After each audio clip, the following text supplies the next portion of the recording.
Inilah video yang direkam warga yang memperlihatkan seorang supir truk tronton yang melintas bukan pada jam operasionalnya. Supir truk tronton tersebut bisa melintas di Jalan Raya Parung Panjang setelah membayar kepada salah satu oknum dengan harga Rp70.000 per satu mobil truk tronton untuk bisa masuk di Jalan Raya Parung Panjang, Kabupaten Bogor. Setelah viral video tersebut di media sosial, kelakuan sopir tersebut membuat warga Parung menjadi geram. Kini truk tronton angkutan tambang yang melintas di Jalan Raya Parung Panjang harus memutar balik karena sejumlah petugas gabungan berjaga di Jalan Raya Parung Panjang untuk memutar balikan kendaraan truk besar atau truk tronton yang melintas di waktu jam 9 hingga jam 4 sore.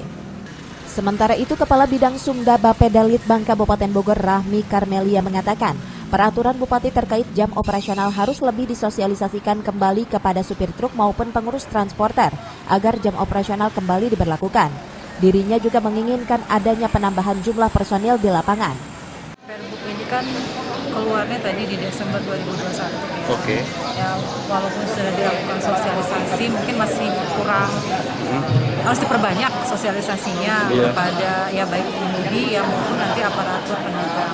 Yang diharapkan sih nanti di daerah sini justru di petugas yang di wilayah yang harus lebih banyak bergerak, terutama untuk yang di subnya ya dan dari kepolisiannya gitu. Berarti akan ada penambahan ini Bu, anggota secara khusus? Harusnya tadi kan kata Pak Camat kan kekurangan ya untuk yang di subnya ya, nanti mohon minta ditambah sumber daya manusianya gitu.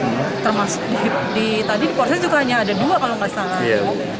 Ya nanti mungkin untuk melengkapi kekurangan itu ya mungkin nanti bisa dapat bantuan dari PP yang ada di desa, dibentuk tim lah gitu kan untuk penegakan aturan itu. Untuk terkait dengan Pergub 120 tahun 2021, jadi kita kemarin sosialisasi 2 minggu, dan minggu ketiga kita adakan penindakan dalam artian ini hanya dititik-beratkan dari kecamatan, dan juga koordinasi dengan Pemda, khususnya dengan kepolisian, dengan Disub.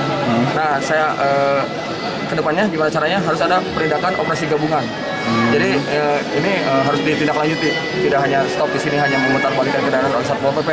Jadi kedepannya gimana caranya seminggu 3 kali rutin harus ada penindakan, itu operasi gabungan. Jika sopir truk tronton yang melanggar pada jam operasional, maka akan ditindak tegas oleh pihak petugas gabungan dengan memutarbalikan dan penilangan oleh petugas kepolisian secara administratif. Dari Parung Panjang, Kabupaten Bogor, Iwan Setiawan melaporkan.